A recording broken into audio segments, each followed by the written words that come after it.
really deeply honored to be here again. Thank you Pastor Andi, Semi, Raymond, Radit, teman-teman yang lain juga yang sudah mempercayakan untuk bisa ngobrol. Hari ini saya nggak mau menggurui, tetapi saya cuma hanya share apa yang bisa saya sharekan hari ini mengenai leadership ya.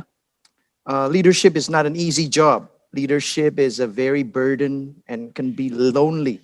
Tapi kalau kita ngomongin leadership itu sebenarnya adalah aplikasi dari doktrin yang kita sudah pelajari selama ini mengenai gospel centered. Jadi kalau kita ngomongin tentang gospel centered, nanti saya akan juga ngomongin tentang bagaimana leadership yang benar itu harus berpusat pada Injil. Karena kalau enggak nanti leadership itu akan menjadi sangat narsisistik. Leadership itu akan menjadi sesuatu yang destruktif. Baik bagi leadernya dan juga bagi orang-orang yang dipimpinnya. Kalau kita tidak hati-hati, kalau kita tidak mengerti esensi dari leadership in God ya. Tuhan sudah percayakan kita sebuah position. Position itu is an office. Itu bukan sesuatu yang kita layak dapatkan, tetapi itu merupakan suatu kehormatan dan itu diberikan kepada kita karena anugerah Tuhan. Dan kalau kita masuk di dalam office itu, kita perlu sadar bahwa when we become a leader, it's a privilege and we need to be a good steward. Kita harus menjadi pengelola yang baik terhadap itu semua. So, today makanya karena kita tahu leadership is not an easy job, makanya kita ingin tahu gimana caranya leading and ministering from the place of rest. Karena saya terakhir-terakhir banyak sekali ketemu sama leaders yang burn out. Pernah ketemu sama leaders yang burn out? Mungkin saudara saat ini lagi burn out. Saudara pernah ketemu sama leaders yang capek, lonely, mereka wish to quit. Bahkan ada yang leaders yang suicidal. Bahkan dulu waktu saya di Amerika, saya pernah ketemu sama beberapa lead pastor yang benar-benar kepingin bunuh diri. So, because the pressure, itu pressure-nya banyak ya. Jadi banyak sekali yang merasa dia nggak bisa handle the pressure anymore. So how do you lead and ministering, melayani. Jadi mungkin sekarang mungkin ada beberapa dari saudara yang mungkin belum jadi leader, tapi believe it or not, you are a leader karena Anda punya influence dimanapun Anda berada. Leading and ministering from the place of rest. Bagaimana memimpin dari suatu sikap hati yang aman dan identitas yang kita miliki dalam Kristus. Apa itu esensi leadership dari kacamata Injil? Itu yang saya mau bahas. Karena kalau enggak, kita ada tendensi untuk menyembah berhala. Dan bahayanya kita bisa menyembah orang-orang yang kita pimpin demi mendapatkan approval mereka. Demi mendapatkan penerimaan dari mereka. Atau demi mengontrol mereka. Whatever it is that becomes your idols. Ya. Nah, saya mau memberikan sedikit definition contrast. Banyak sekali leadership guru, dan mungkin saudara semua sudah tahu guru-guru leadership yang luar biasa ya. Yang biasanya banyak sekali orang Kristen pakai, itu adalah John Maxwell. John Maxwell, saudara bisa baca di sini. Leadership is influence, betul ya saudara ya? Leadership is influence, itu very very common, everybody knows that. Semua orang banyak yang tahu, bahkan Peter Drucker itu satu camp sama John Maxwell. Itu a leader is one who has followers. John Maxwell pernah bilang, kalau kamu leading, terus kamu lihat ke belakang, terus gak ada orang yang mengikutin kamu tuh mestinya bukan leader gitu ya menurut dia. Nah, saya terus terang ada ketidaksetujuan dengan hal ini. Saya bilang ini bagus, saya bilang ini juga cukup relevan, valid. Tetapi kalau kita tidak mengerti esensi leadership yang Alkitabiah, maka kita bisa menginterpretasikan leadership is influence and a leader is one who has followers. Itu diterjemahkannya begini. Terjemahkannya begini, bahayanya. Elu sama gua, kita itu jadi orang yang sukses dalam leadership kalau banyak followernya. Nah, ini bahaya. Ini bahaya banget. Kalau kita berpikir bahwa leadership is influence dan kita terjemahkannya dari kacamata yang seperti itu, maka orang yang populer akan menjadi leaders yang berhasil menurut kacamata yang salah. A leaders who have many followers, mungkin bahkan gerejanya berkembang sekali, besar, Jadi saya pernah dulu khotbah ngomongin tentang leaders itu di internal di Gibeon. Jangan samakan kesuksesan seorang leader, karisma, pertumbuhan gereja, dan banyaknya orang yang mengikuti seseorang itu adalah sama dengan buah roh. Sama dengan keserupaan dengan Kristus. Itu belum tentu. Nah, kalau kita tidak hati-hati, a leader is one who has followers, leadership is influence. Bisa-bisa kita salah kaprah mengenai esensi leadership. Nah, saya lebih suka ada satu camp yang lain, ya. Camp yang lain itu adalah James McGregor Burns. Saudara bisa cari buku-bukunya.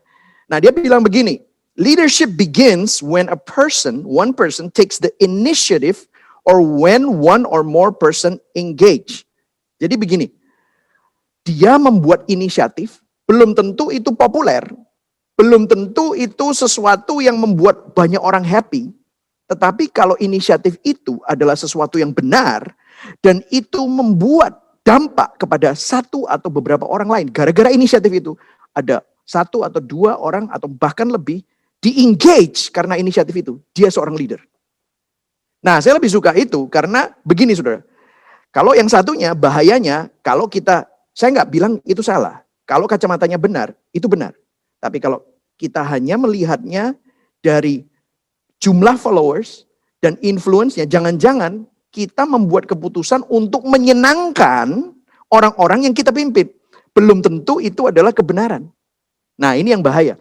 Tetapi James McGregor Burns, dia bilang leadership begins when one person takes initiative.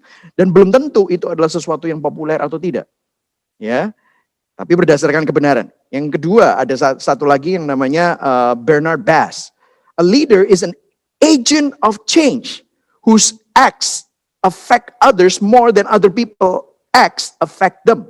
Nah, ini bagus nih. Seorang leader adalah seorang agen perubahan di mana apa yang dilakukannya mempengaruhi orang lain lebih daripada orang lain mempengaruhi dia. Dia sangat secure dengan posisinya. Dan dia tahu waktu dia membuat suatu keputusan, itu dia sudah timbang, dan dia tidak melihat apakah ini populer atau tidak.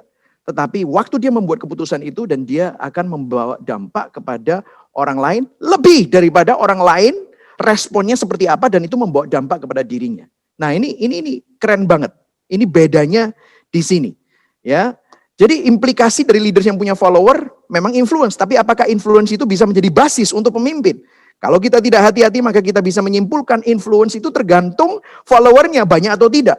Untuk maintain influence kita harus selalu mampu membuat keputusan untuk menyenangkan banyak orang. Ini bahaya.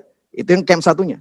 Nah, yang satunya saya lebih suka karena ada kata-kata action word. Action wordnya ini coba kita lihat action wordnya ya. Inisiatif, engagement, acts, bertindak, membuat keputusan, berinisiatif untuk engage orang. Supaya mereka dari poin A ke poin B. Move. Ada sebuah perubahan. Itulah leaders. Ya kan ya. Itu apa namanya? Membuat sesuatu yang lebih dalam daripada cuman hanya punya followers gitu. Nah, tapi masalahnya ini masih nggak jelas.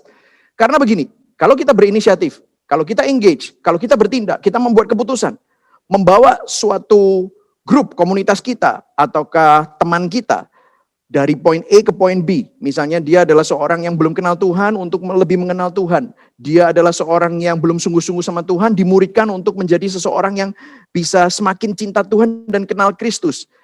Nah, ini semua inisiatif, engagement, and acts kita bertindak di tempat kerja juga begitu. Dari suatu culture yang kurang baik menjadi culture yang lebih baik. Basis kita bertindak, basis kita berinisiatif, basis kita untuk engage orang-orang, itu based on what? Ini yang menjadi banyak problem. Based on what? Karena leadership kalau nggak grounded in something, bahaya. Nanti basisnya dia berinisiatif karena ambisi. Nah, dengarkan saya ulang ya. Inisiatif kita bisa kelihatannya benar, tetapi itu hanyalah sebuah topeng untuk menutupi ambisi pribadi. agenda pribadi, agenda perusahaan, values, penerimaan manusia, control, atau power, atau pride. Nah, ini yang bahaya, saudara. Based on what? Makanya hari ini untuk kita bisa memimpin dari place of rest, ini kita perlu tahu ini. Ada seorang profesor, teman saya dulu di sekolah masih SMA, dia adalah ketua OSIS, nggak nyangka dia jadi profesor, dia ada di Monash University, dia S3 dalam bidang leadership, dia menulis buku Leadership Reform, gitu ya saudara ya. Dia bilang begini, leadership matters, but the gospel matters more. Leadership matters, but the gospel matters more. Maksudnya apa? Seorang leader harus sadar bahwa hidupnya harus menerima dampak Injil terlebih dahulu. Dan biarlah Injil itu mengubah dia sebelum dia akhirnya bisa memberi dampak dan mempunyai suatu influence yang baik kepada orang-orang yang dipimpinnya. Tanpa Injil, maka leaders itu akan menghancurkan dirinya sendiri. Tanpa Injil, leaders itu akan menghancurkan orang-orang atau memanfaatkan orang-orang yang dipimpinnya untuk kepentingan pribadi atau menghancurkan mereka sehingga mereka akan kecewa. Berapa banyak saudara ketemu sama begitu banyak orang yang dipimpin dan mereka kecewa. Kenapa? Karena leadernya sangat narsis. Karena leadernya memanfaatkan mereka. Nah, bisa saja itu dibungkus dengan pelayanan. Bisa saja dibungkus dengan kekristenan. Tetapi kalau kita tidak hati-hati, because your leadership needs to be grounded in the gospel. Leadership matters, but the gospel matter more. Amin, ya saudara. A leader itu kalau saya bisa simpulkan itu hanya glorified title for sinner. Betul atau enggak? Leader itu glorified title for sinner who lead other sinners. Betul enggak? Glorified title itu maksudnya gini, seorang leader itu ngomongnya leader, tapi dia itu sebenarnya pendosa yang memimpin pendosa-pendosa yang lain. Makanya kalau kita seorang leader, kita harus sadar, waktu kita lead sesuatu, do you know that the biggest problem is not your follower? The biggest problem is not your situation? The biggest problem is not your organisasi? The biggest problem bukan komunitas atau fasilitas, bukan. The biggest problem of your leadership is you. You have to realize. Karena kalau kamu jadi pemimpinnya, ini saya ulang lagi, the biggest problem of your leadership is you. Saya. Kalau Anda seorang leader. Kenapa? Karena Anda adalah pendosa. Itulah sebabnya Anda harus sadar bahwa Anda butuh Kristus. Itulah sebabnya Anda harus sadar bahwa Anda butuh Injil. Itulah sebabnya Anda harus terus memandang kepada Kristus dan tidak memandang kepada leadershipmu. Sehingga Anda tidak mencari identitas dari leadership Anda. Tetapi Anda mencari identitas di dalam Kristus. Amin saudara ya. Jadi ini poin pertama yang kita harus sadar. Leadership matters, but the gospel matters more. Jadi leadership will always be there. Tetapi hidupmu, identitasmu itu ada di dalam Kristus. Dan Injil itu yang mengubah hidupmu dahulu. Yang menyembuhkan hatimu terlebih dahulu. Yang membuat berhalamu itu dilengserkan dan diganti dengan Kristus. The gospel itu dulu. Makanya saya selalu bilang bahwa setiap hari saya harus preach the gospel to myself. Kenapa? Because I'm a sinner. Kalau misalnya sebuah leadership is successful, guess what? Yang dipuji siapa? Leadernya. Kalau kita nggak punya hati yang berakar pada Injil, apa yang terjadi? Kita akan mulai berpikir bahwa itu adalah karena kehebatan kita. Kita akan mulai berpikir itu adalah karena gue yang jadi leader. And that's the problem. Saya harus bertobat sering kali. Waktu saya habis khotbah dan orang bilang, wah khotbahnya luar biasa pastor. Berapa banyak di sini yang bilang, oh kalau saya dipuji saya nggak pernah besar kepala. Kalau Anda bilang nggak pernah, Anda langsung baru aja bohong lagi dan Anda baru berdosa lagi. Saya setiap kali harus bertobat karena saya membiarkan puji-pujian itu membuat saya merasa, gue hebat juga ya. Disinilah Injil harus mengkalibrasi hati saya terus-menerus. Kenapa? Leadership problem is you. Persis seperti self-help. Gak bisa kita help yourself. Kenapa? The problem is you. Self-help, self-love, self-motivation, self-leadership. Gak bisa.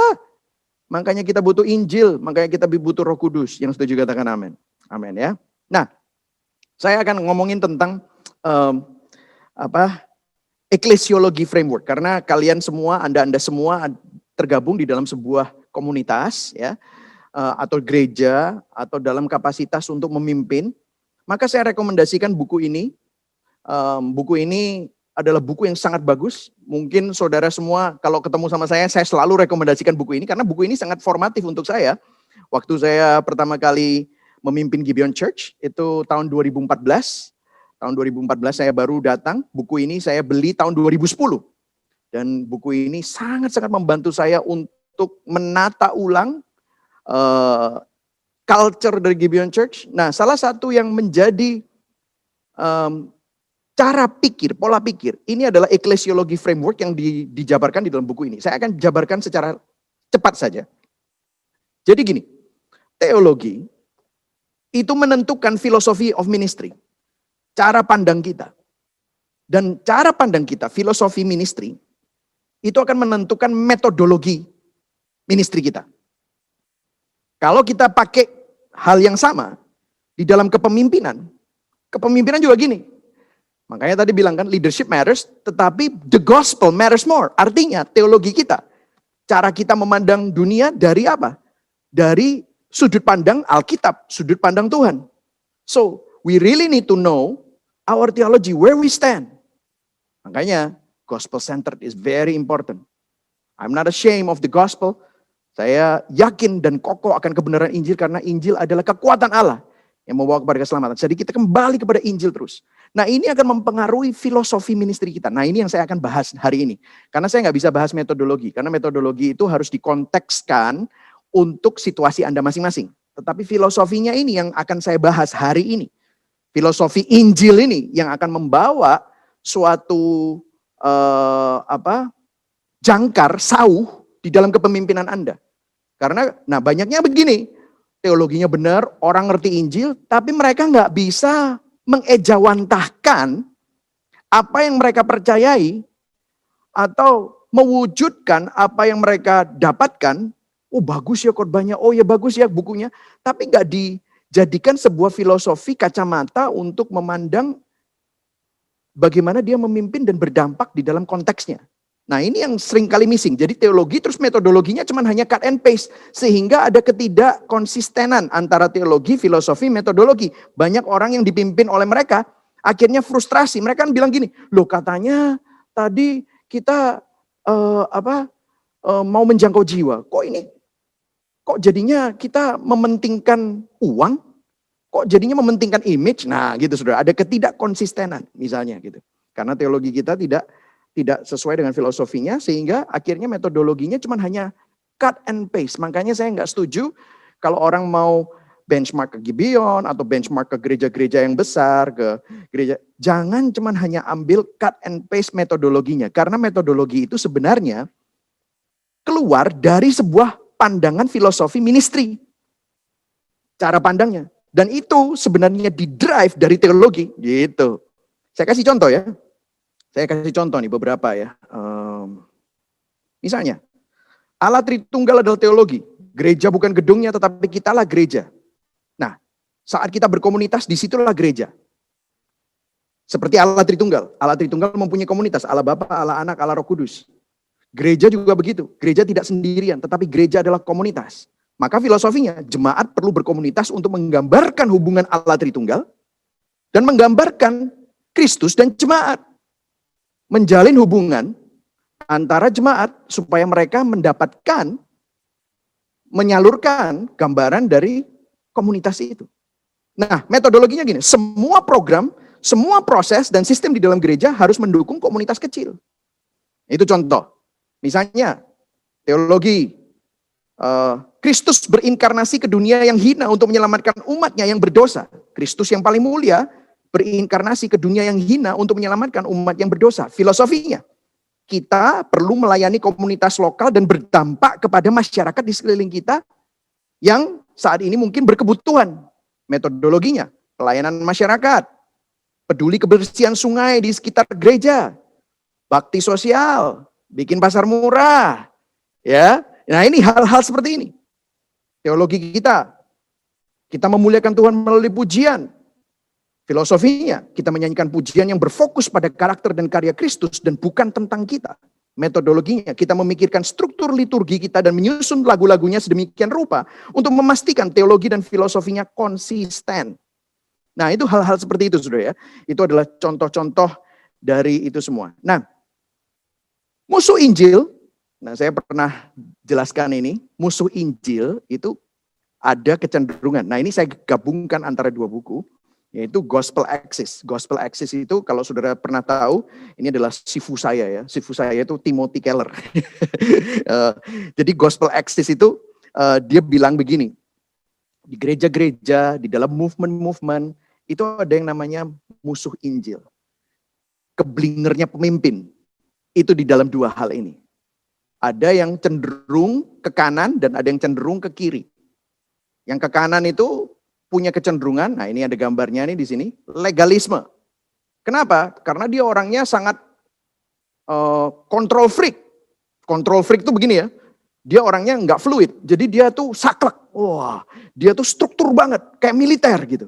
Dan segala macam itu ada prosedurnya, segala macam itu ada prosesnya. Bagus, tetapi kalau kita tidak hati-hati di dalam cara kita memimpin, itu bisa kecenderungannya legalistik.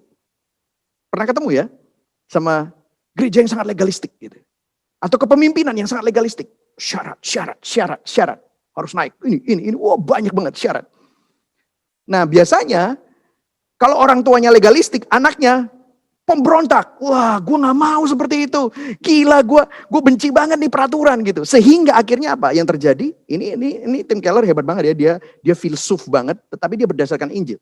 Dia bilang, nah makanya banyak sekali produk dari orang-orang yang zaman baby boomer atau Gen X yang dulunya hidup di dalam struktur yang sangat ketat. Mereka memberontak sehingga mereka swing to the left. Di mana, wah, licentious. It's okay, love. Ya, yang satunya truth. Kayak gitu ya. Yang satunya persyaratan, struktur ya, harus ini, harus itu untuk bisa naik, harus ini.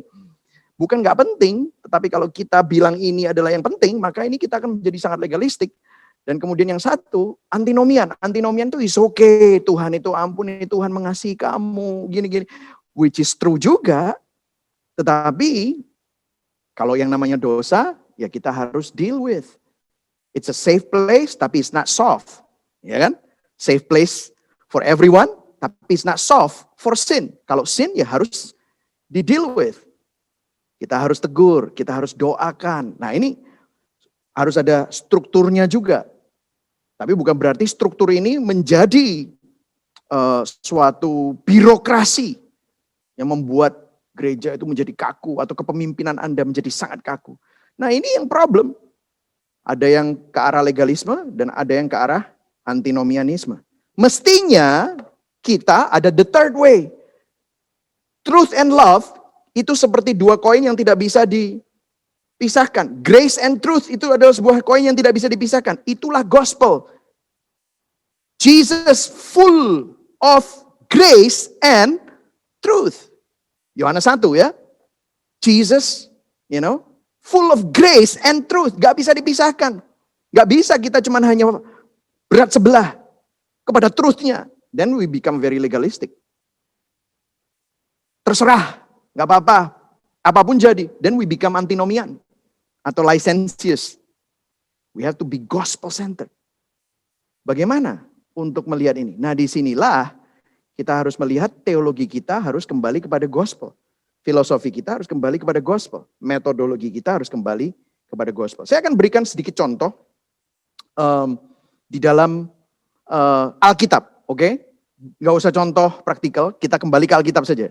Nah di Galatia 2 ayat 11 sampai 13 saya ada di sini. Kefas, yaitu Petrus, ditentang oleh Paulus. Wah, ini luar biasa sekali ya. Ternyata antara brothers of apostles itu ada pertengkaran, saudara. Nah pertengkarannya ini luar biasa dan berani lagi. Paulus itu kan bukan kalau dalam tanda kutip itu sebenarnya bawahannya Petrus.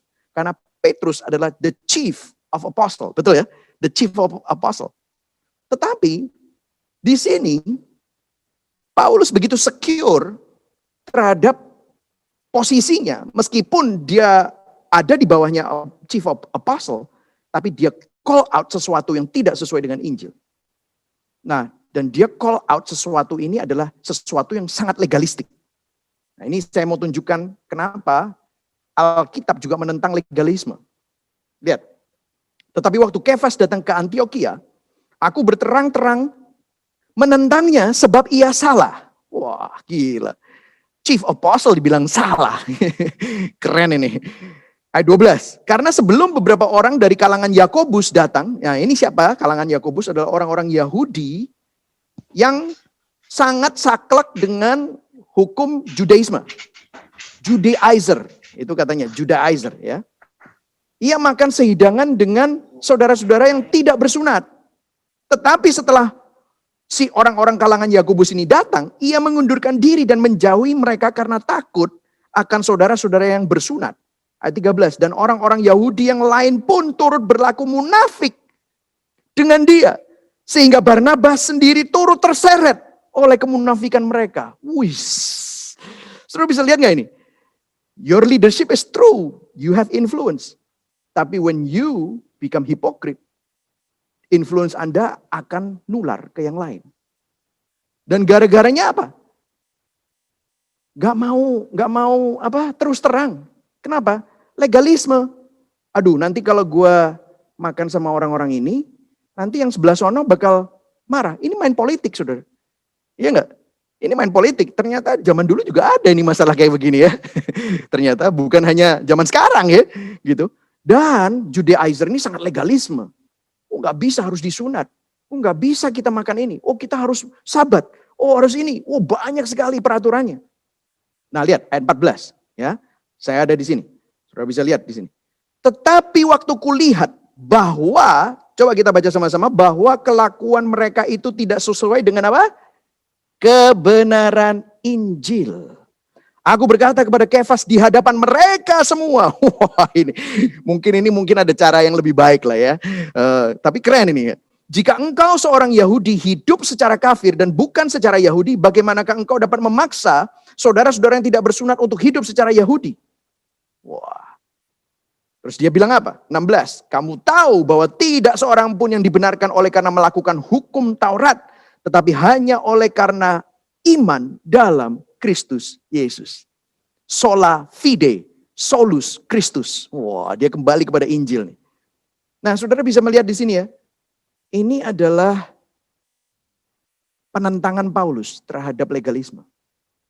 Dia begitu secure, dia nggak takut loh. Nah, kita kalau nggak punya jangkar dan sauh di dalam kepemimpinan kita, kita hanya bisa memimpin dengan basisnya popularitas. Basisnya menyenangkan orang-orang yang kita pimpin. Sehingga kita main politik, favoritism. Betul nggak? Dan apa yang terjadi? Apa yang terjadi? Your leadership is narcissistic. Karena it's all about your preference. Nah, ini bahaya, saudara. Oke, selanjutnya. Galatia 3. Nah, ini ngomongin tentang apa? Ya, kita baca sama-sama. Hai orang-orang Galatia yang bodoh, siapakah yang telah mempesona kamu? Coba kalau saudara punya gembala terus dibodoh-bodohin kayak begini. Si Paulus nih gila ya. Hei orang-orang Galatia yang bodoh gitu ya. Gimana Sam, lu berani gak ngomong gitu sama Home Church Jakarta? Hei jemaat-jemaat yang bodoh, siapakah yang mempesona kamu? Bukankah Yesus Kristus yang disalibkan itu telah dilukiskan dengan terang di depanmu? Hanya ini yang hendak ku ketahui daripada kamu. Adakah kamu telah menerima roh karena melakukan hukum Taurat? Atau karena kamu percaya kepada pemberitaan Injil? Adakah kamu sebodoh itu? Kamu telah memulai dengan roh. Maukah kamu sekarang mengakhirinya dengan daging? Ini ngomongin tentang bagaimana mereka yang sudah diselamatkan oleh anugerah, karena anugerah oleh iman di dalam Yesus Kristus kembali kepada legalisme. Dia menentang. Tetapi juga Dia juga menentang antinomianisme, licentious. Dia bilang apa di Roma 6 ayat 1-3? Ini Roma 6 udah terkenal banget lah ya, kita semua udah tahu. Dia bilang apa? Jika demikian, apakah yang hendak kita katakan? Bolehkah kita bertekun dalam dosa supaya semakin bertambah kasih karunia itu? Boleh nggak dosa? Kan nggak apa-apa. Katanya semakin banyak dosa, semakin banyak kasih karunia. Disitulah kita pokoknya nggak apa-apa kan ada anugerah, nggak apa-apa kan kita bisa minta ampun. Terus dia bilang apa? Bolehkah kita bertekun dalam dosa supaya semakin bertambah kasih karunia? Sekali-kali tidak. Bukankah kita telah mati bagi dosa? Bagaimanakah kita masih dapat hidup di dalamnya? Tidak tahukah kamu bahwa kita semua yang telah dibaptis dalam Kristus telah dibaptis dalam kematiannya? Maksudnya apa? Kematian manusia lama. Manusia lama kita udah mati. Manusia lama kita mestinya kita tidak hidup di dalamnya. Kepemimpinan kita tidak bisa membiarkan begitu saja. Gara-gara apa? Takut nanti kita lose control. Takut nanti popularity kita menurun gara-gara kita ngomongin banyak dosa.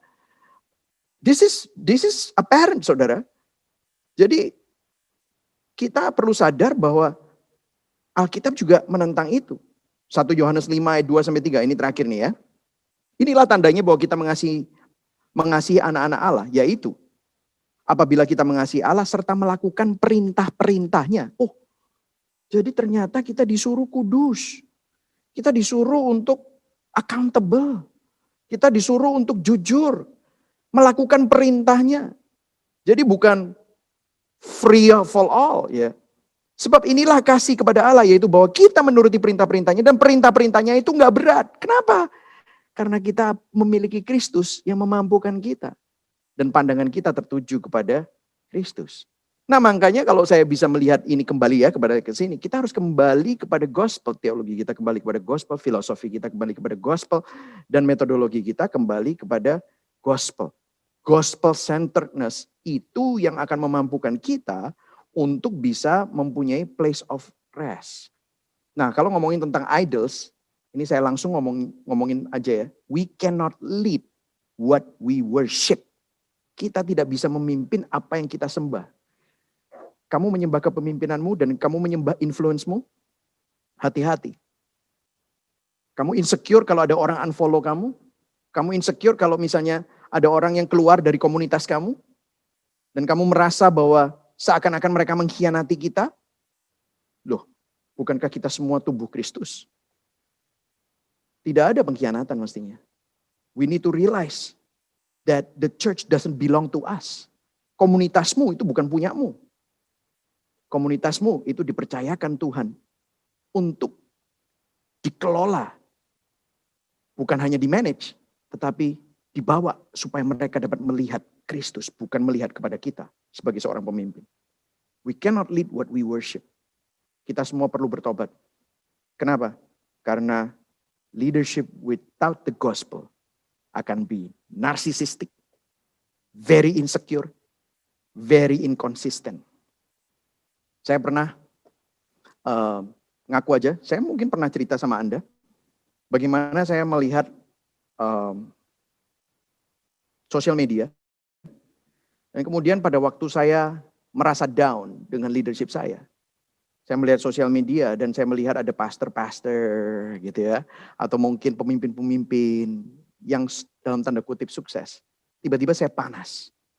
Padahal waktu mereka post itu, mereka tidak berusaha untuk pamer, mereka tidak berusaha untuk ngapa-ngapain, tetapi itu menyinggung saya. Kenapa ya? Saya harus cek, kenapa ya? What happened? Why I cannot be restful? Oh, waktu saya cek, ternyata saya merasa bahwa my idol of power, pride, harga diri saya, my worth, itu tergantung pada kesuksesan dari ministry saya. Saya harus bertobat. We all need to repent. Karena leadership without the gospel, aduh, saya temukan, aduh Tuhan, saya ternyata membuat leadership saya menjadi identitas saya. Kesuksesan dari ministry yang saya pimpin itu menjadi identitas saya. Saya harus bertobat Tuhan. Saya harus taruh kepada Tuhan. Tuhan ampuni aku. Dan disinilah, nah ini gospel renewal. I don't know if kalau Anda gabung dengan gospel renewal, disinilah kita menggantikan apa yang sudah menjadi berhala kita digantikan. Ternyata my worth, apa itu? Keberhargaan saya itu dari Kristus yang sudah mati buat saya. Saya orang yang mati rohani, pendosa, dijadikan anak Allah. Dan I repent. I receive the gospel. Sehingga apa yang menjadi kebenaran Injil bukan hanya kebenaran Injil yang klise. Tetapi kebenaran Injil ini menjadi sangat personal sebagai Anda. Untuk Anda sebagai seorang leader. Dan leadership Anda tiba-tiba jadi restful. Aduh Tuhan. Kenapa? No wonder gue marah-marah sama staff. No wonder gue marah-marah sama leader gue. Kenapa kok nggak multiplikasi ini discipleship-nya? Kenapa nih? Carousel-nya ini kok stagnan terus? Gimana sih gitu? Terus kita salahkan mereka, kita oppress mereka. Aduh, emangnya ini Salesforce gitu ya? Ada targetnya gitu ya? Wow, saya bertobat karena saya mengintimidasi leader-leader yang lain. Untuk apa? Serving my ambition. Wow. My leadership is without the gospel. Saya jadi narsis. Saya jadi insecure. Saya jadi membandingkan diri saya dengan orang lain. Saya bertobat. Nah saudara, mungkin waktu saya share ini, ada yang kena kepada saudara. Now we have to repent. We have to continue calibrate. Mengkalibrasi hati kita. Karena leadership is not easy.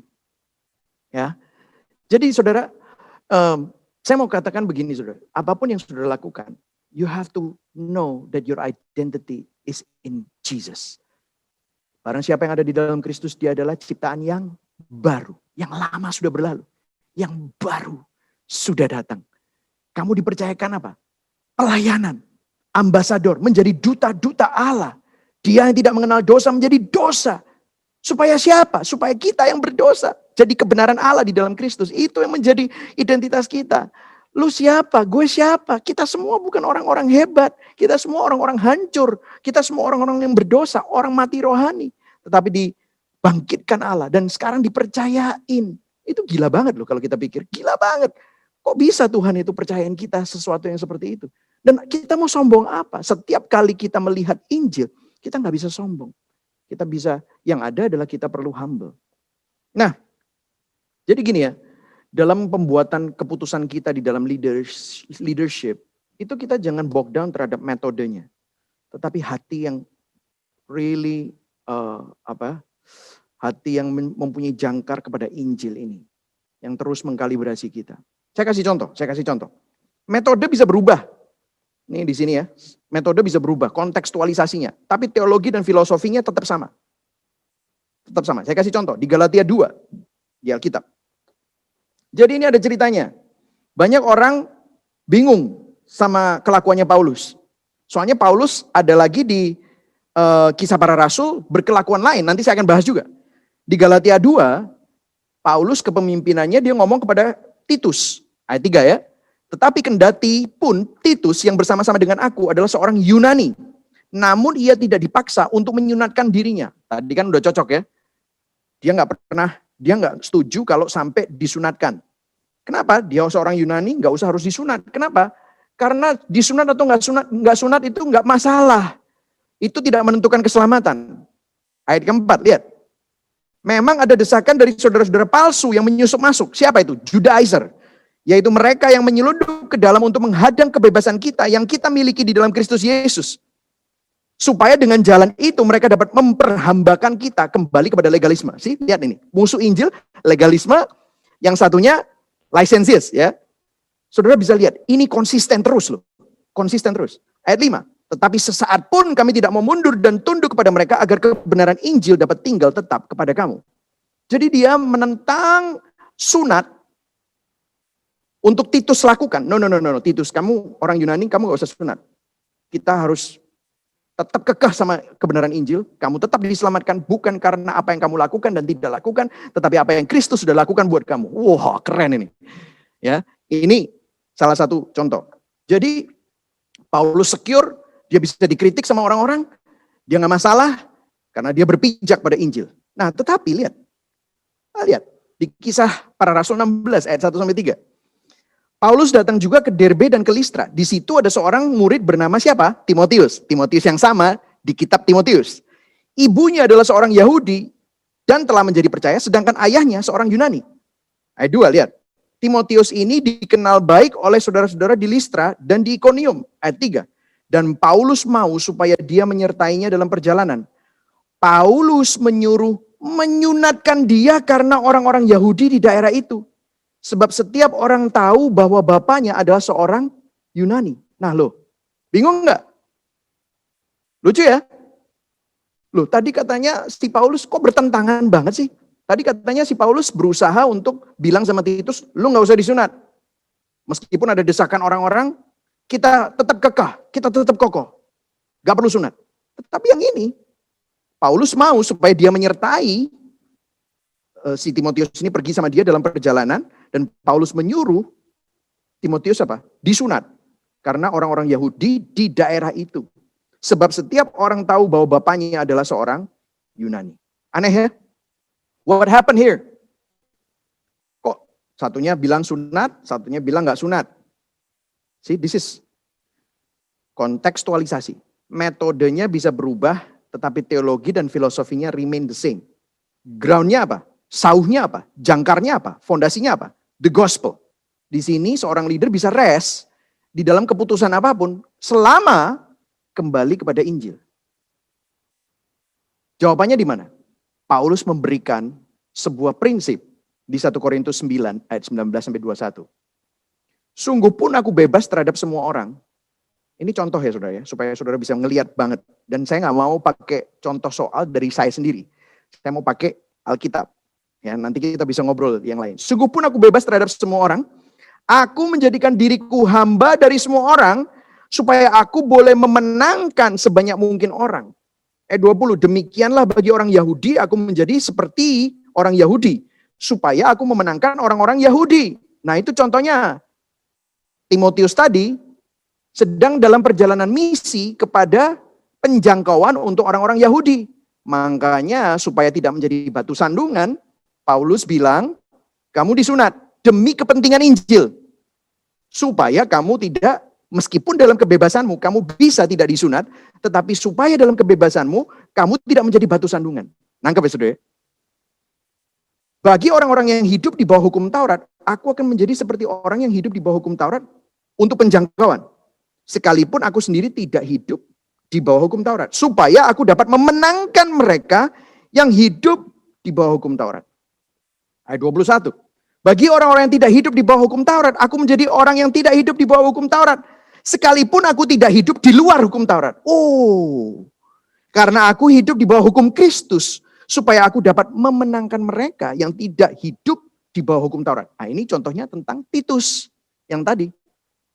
Ayat 22, bagi orang-orang yang lemah, aku menjadi seperti orang yang lemah, supaya aku dapat menyelamatkan mereka yang lemah.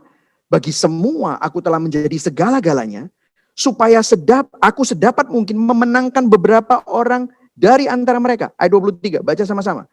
Dimanapun Anda berada, segala sesuatu ini aku lakukan karena apa? Injil, supaya aku mendapat bagian di dalamnya. Wow, keren ya. What a great secure place. What a restful place. Anda nggak usah membuat suatu keputusan untuk menyenangkan banyak orang. Tapi Anda secure di dalam identitasmu, di dalam Kristus. Dan Anda secure keputusan Anda, kompasnya itu apa? Injil. Gospel-centered leadership. Christ-centered leadership atau gospel-centered leadership is God-focused, Christ-exalting, Spirit-led initiative toward a kingdom agenda.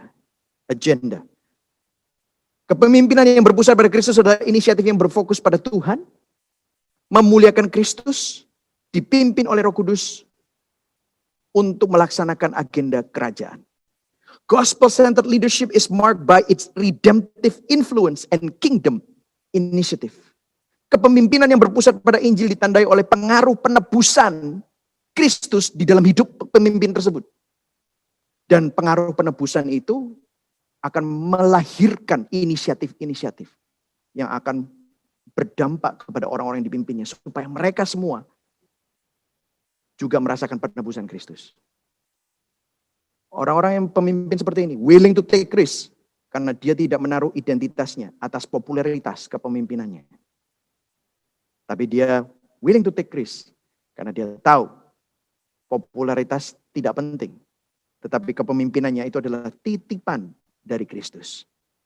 Nangkep saudara ya? Kalau the gospel of Jesus Christ is at the center of your leadership, saudara bisa confident, tapi saudara tetap humble. Saudara bisa driven, gak males, tapi rest. Saudara bukan dikejar target, tetapi saudara melakukan yang terbaik karena itu sudah dipercayakan kepada saudara. Karena yang mempercayakan sudah melakukan yang terbaik untuk kita. Kita melakukan yang terbaik bukan untuk pamer, bukan. Supaya nanti keren, no. Tetapi Kristus sudah melakukan yang terbaik untuk kita. Dan itu menjadi fokus kita. We are driven. Makanya Rasul Paulus bilang apa? Aku bekerja keras. Tetapi di dalam kerja keras itu kasih karunia Tuhan yang bekerja di dalamku. Kenapa? Tiap kali dia melihat kasih karunia Tuhan, dia nggak bisa malas. Dia nggak bisa tinggal diam. Tetapi di dalam kesibukannya, dia tetap rest. Kenapa? Karena ini yang mempercayakan Tuhan. Artinya apa? Tuhan yang memampukan. Tuhan yang buka jalan. Tuhan yang nanti akan mengubah hati orang-orang yang dipimpinnya.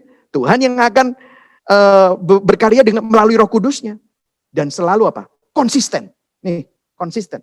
Tetapi dalam kekonsistenannya, kreatif.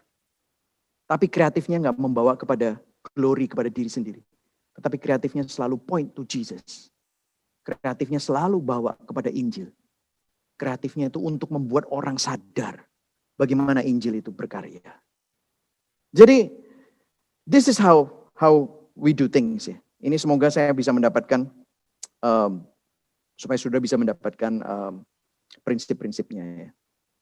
Salah satu yang kita lakukan adalah, nggak tahu apakah Anda bisa baca nih di sini. Bisa baca nggak? I know I'm running out of time. Mami udah. Mami ada beli makan. Cek. Aku beli makan Asus sendiri aja, nggak beli di situ ya.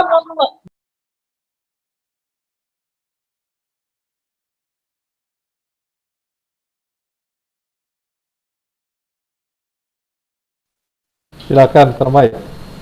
Teruskan. Kita bisa baca. Kayaknya suara Pastor Mike ke mute. Cek. Udah ya? Cek? Ya. Oke, Ya. siap. Oke. Ini adalah last slide saya ya sebelum kita tutup. Terus kemudian kita masuk dalam Q&A.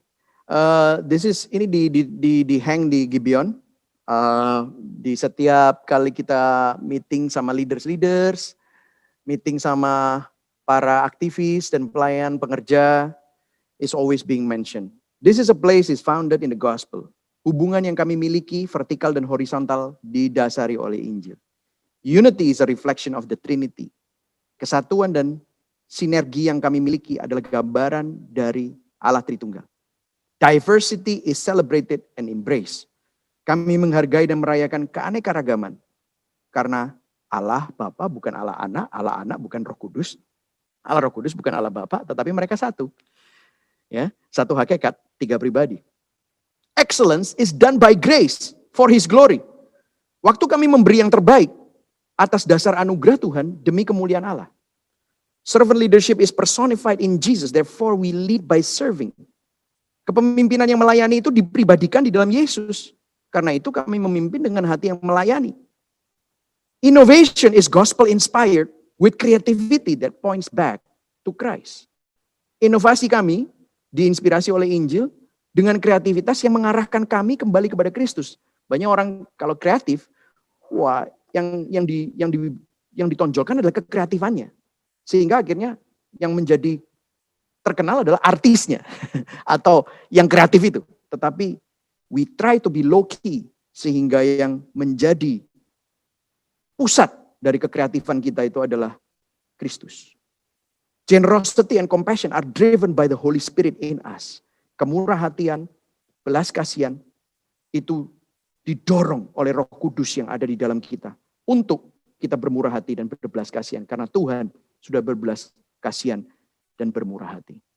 Jadi ini adalah salah satu contoh yang kita lakukan, yang kita ulang-ulang, bahasanya menjadi sebuah value, menjadi sebuah ministry, filosofi, tapi prinsipnya tetap sama. Gospel center.